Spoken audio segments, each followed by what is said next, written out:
Dear friends, I would like to turn our thought to Tirana.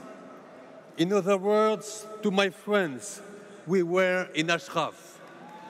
Your efforts, our commitment, and the United Nations support sheltered you. And I would like here to remind you the role played by the current Secretary General of the United Nations, Antonio Guterres, 4 years ago with his High Committee Refugees team. Yes, the situation in Iran is changing.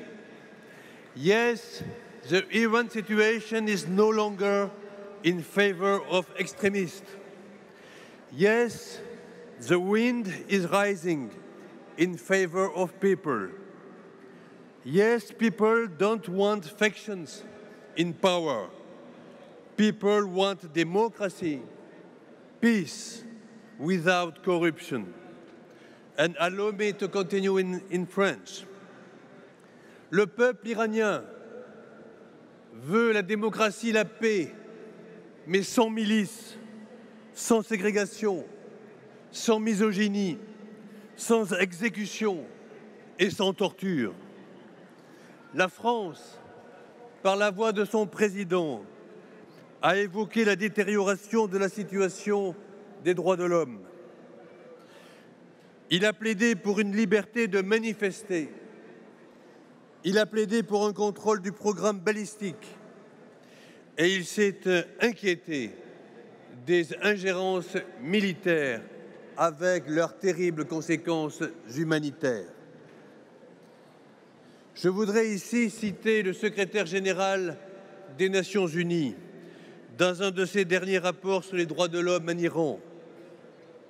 Il a déclaré être, je cite, « profondément préoccupé par le nombre toujours plus élevé d'exécutions ».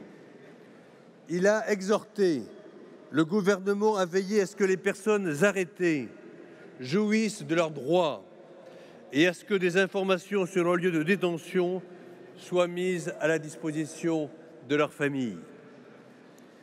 Je voudrais aussi ici citer le dernier rapport d'Amnesty International affirmant l'assassinat en prison de multiples personnes arrêtées dans les manifestations récentes. Oui, exigeons la protection des manifestants iraniens. Oui, exigeons la libération des prisonniers politiques. Oui, exigeons la fin des exécutions, la fin de la torture et encourageons ce vent de changement. Encourageons l'alternance. L'alternance, c'est vous, madame.